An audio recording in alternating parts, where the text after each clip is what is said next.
Right, video ino taigadzirira vamwe wedu kuti uone kuti unoita sei kana weida kuvhiewa mastatus. Right, chatiri kutsanangura pamastatus ndechekuti kana uchida kuvhiewa status unotanga wasevha nhamba dzangu. Iniwo kunoku ndosevhawo nhamba dzako kuti zvidyidzane.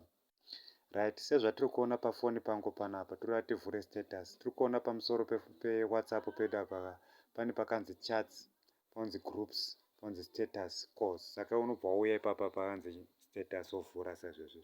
Tiri kuona kunoku ndikwateta kumastatus. Right, tombotanga nekuvhura status iri pamusoro panapa.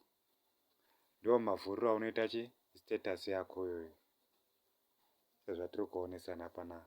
Saka kana wakuvhura mastatus angu ndozvaunongoita uchitevedzera sezvandakuratidza izvi.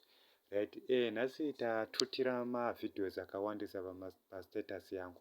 Saka regai ndivhure pastatus yangu tione kuti pane mavidheos akaita sei. Right, tirikuona kuno kumusoro uko tine video yatiri kuona kumusoro kune madash dash aya. Saka ndoda kuita next tione video inotevera unobva wakilika pamberi pacho. Saizvozvo izvi. Kana wakuda kuona pamberi, wokilika pamberi, wokilika pamberi, wokilika pamberi. Uchingorova uchienda wakadaro unova uchitoona mavidheos ese. Sezvatiri kuita izvozvo izvi. Saka ndiwo maonero aunoita mastatus epagroups, epastatus yaMukomajula. Saka kuti uone status tanga wapinda mugroup kuitira kuti zita rako rikwanise kusevhiwa. Goodbye guys nekuona video iyi. Iyi video taiitira vamwe vedu vari kutadza kunyatsoziva kuti patiri kuti status tokura chii. Sezvataona pastatus zvino pakazara mavidheos aripo. Ngatione kuti pane mavidheos mangana aripo. 1 2 3 4 5 6 7 8 9.